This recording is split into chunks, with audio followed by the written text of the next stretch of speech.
Spring savings are in the air and at Ross, where they have savings on all the brands you love. From the latest fashion to outdoor decor and even pet supplies, savings are in every aisle. Go to Ross and save 20 to 60% off other retailers' prices on your favorite spring finds. I think you're on mute. Workday starting to sound the same? I think you're on mute. Find something that sounds better for your career on LinkedIn. With LinkedIn Job Collections, you can browse curated collections by relevant industries and benefits, like flex PTO or hybrid workplaces, so you can find the right job for you. Get started at linkedin.com/jobs. Finding where you fit. LinkedIn knows how. This is Optimal Living Daily, Taking Control of Time and Life by J.D. Roth of GetRichSlowly.org, and I'm Justin Malik. Welcome back, or welcome for the first time if you're new here. This is where I simply read to you every single day of the year, including weekends and holidays. For now, let's get to the post as we optimize your life. Taking Control of Time and Life by J.D. Roth of GetRichSlowly.org. The first thing I ask new Money Boss readers is to develop a personal mission statement. I want them to discover a goal that will keep them motivated long-term, keep them trudging to work every day, keep them saving half their income. What will prompt them to ignore the things modern society says you have to have in order to be happy? By getting clear on the one thing that matters most to you, it's so much easier to make smart choices with money, time, fitness, and more. When you know what you really want, everything else is noise. Recently, I've come to realize this same idea can be applied on a smaller scale to everyday circumstances. Whenever you face a mountain of choices, whenever life becomes overwhelming, you can use the one thing principle to give you focus. The new normal.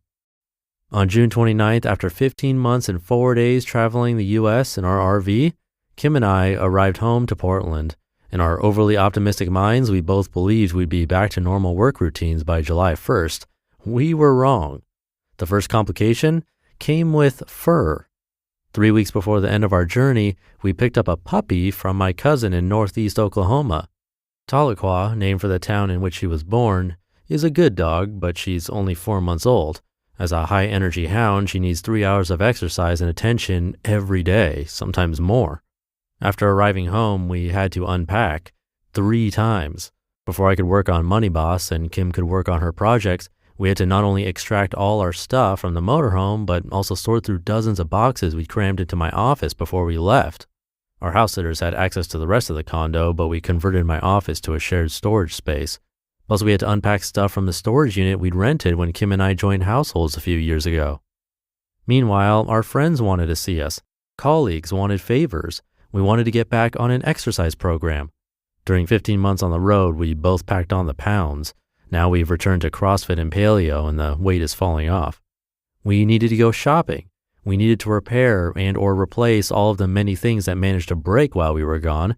We needed to fix up the Mini Cooper and sell the motorhome, etc., etc., etc.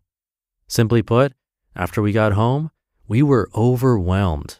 I especially bounced from one thing to another without ever finishing any particular task. If this was our new normal, it sucked. Something had to change. The one thing. Eventually, I recognized I was making things harder than they had to be. Instead of trying to do many things at once, I ought to pick one thing to see through to completion, then move on to the next. It's a task snowball, I told myself, sort of like a debt snowball, but with chores. I'm well aware that multitasking is a myth. Study after study after study has demonstrated that when we try to do more than one thing at once, quality and quantity both suffer. It's much better to finish one thing before tackling a second. Did you know that those who claim they're best at multitasking are actually worst? Strange but true. Exercise. Here's one of my favorite demonstrations of how multitasking hinders rather than helps. Grab a pen, a piece of paper, and a stopwatch. First, time yourself as you write the alphabet from A to Z, followed by the numbers 1 to 26. Next, time yourself as you alternate between writing the letters and numbers, putting them each in their respective columns or rows. A1, B2, C3. When I tried this just now, it took me 30.49 seconds to complete the first pass with no errors. It took me 43.57 seconds to complete the second pass with one error. I wrote F instead of 5. So I've been reading The One Thing by entrepreneur Gary Keller, who advocates relentless focus on a single goal at a time. Specifically, he recommends asking yourself this question: what's the one thing I can do such that by doing it, everything else will be easier or unnecessary? Keller writes, quote, "Extraordinary results are directly determined by how narrow you can make your focus. You need to be doing fewer things for more effect instead of doing more things with side effects," end quote. Last Wednesday, I decided to do something different. Instead of starting the day by randomly drifting from one chore to the next, I picked the one thing that weighed heaviest on my shoulders. I sat down and spent half an hour canceling an account. Excellent. One job done. Next, I scheduled appointments with my orthodontist and doctor. Great. 2 jobs done. I managed to squeeze in a third quick task before Tahlequah told me she needed to go for a walk. In 90 minutes, I accomplished 3 small things. Not earth-shattering, I know, but still, I felt productive. Instead of having wasted 90 minutes getting bits and pieces done on several tasks, I'd crossed 3 items off my list.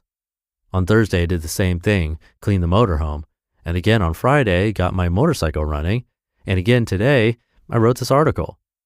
Opting to see one task through to completion before moving on to another has not only helped me get more done, it's also granted me peace of mind. Instead of feeling stressed, I feel like things are under control. Sure, there's still tons to be done before our new normal resembles our old normal, but now I know we'll get there. It'll just take time. Prioritization. Over the weekend, I realized there's one last piece to the puzzle, one more thing I can do to boost productivity.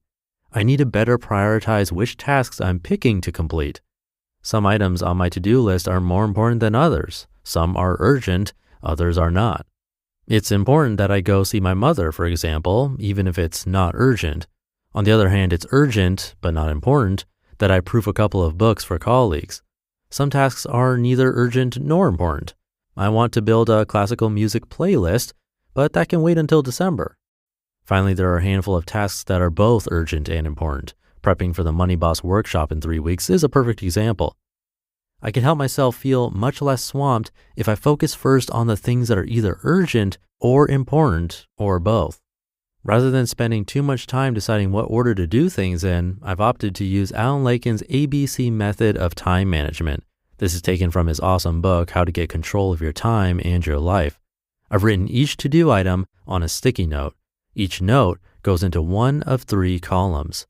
The A column is for high priority or high value tasks, such as going to see mom or prepping the Money Boss workshop or writing this article. The B column is for medium value tasks, such as selling the motorhome and renewing my passport so that I can travel to Ecuador in October. The C column is for low value tasks, such as building a playlist of classical music or resuming Spanish lessons. Going forward, I plan to focus my attention on the A list. It's okay if I dip into the B list at times. I need to submit my passport for renewal ASAP. But the C list stuff needs to be saved until later. Control starts with planning, Laken writes. Quote, "Effectiveness means selecting the best task to do from all of the possibilities available and then doing it in the best way," end quote. I may want to do some of the C tasks more than higher level tasks. I'm eager to get back to Spanish, for instance, while I dread the work of selling the RV. But I know from experience that if I don't get the A's and B's done first, I'll never escape the feeling of being buried alive. You just listened to the post titled Taking Control of Time and Life by JD Roth of GetRichSlowly.org, and I'll be right back with my commentary. You know what's frustrating? Coming home to find a trail of ants marching across your packages at the front door. That happened to me last month. Ants and these tiny springtails were all over my packages, not exactly what I was looking for. That's why I'm excited to partner with Pesty. They sent me this incredibly simple kit with everything I need: a sprayer, mixing bag, pesticide, gloves, and super clear instructions. The whole treatment took me less than 10 minutes to apply around my home. What I love most is how they customized everything to my specific location and the bugs I was dealing with.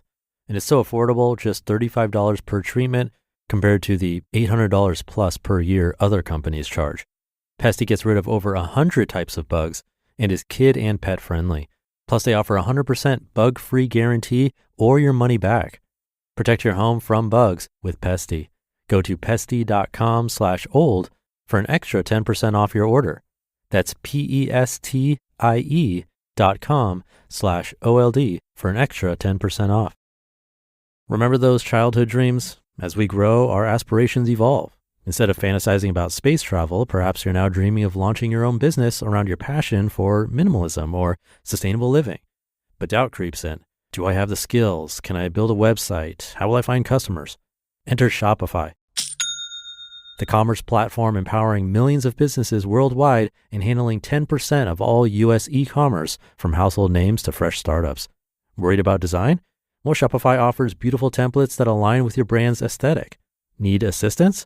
Their AI tools help with everything from enhancing product images to crafting descriptions that resonate with conscious consumers.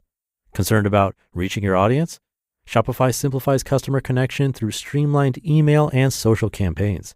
And if you get stuck, their award-winning support team is available 24/7. Turn those dreams into and give them the best shot at success with Shopify.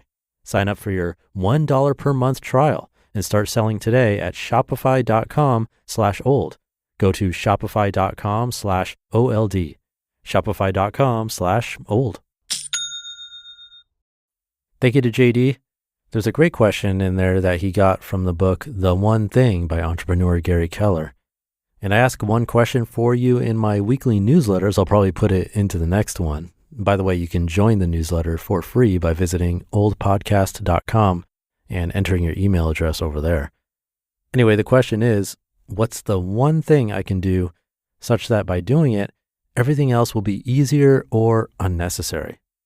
I feel like this theme has been coming up pretty frequently, but I can always use a reminder. Instead of trying to multitask and getting a little bit done on a bunch of different things, just pick one task and see it through to completion before moving on to the next. I feel like this works better for me and that I'm getting more done this way. When I distract myself instead, like when I'm editing the podcast, if I check my text messages or email, then I end up going back because I feel like I missed something and then the whole thing ends up taking longer. So a good reminder from JD. Hopefully it helps you. But that'll do it for today here on OLD. Have a great rest of your day, and I'll see you tomorrow, where your optimal life awaits.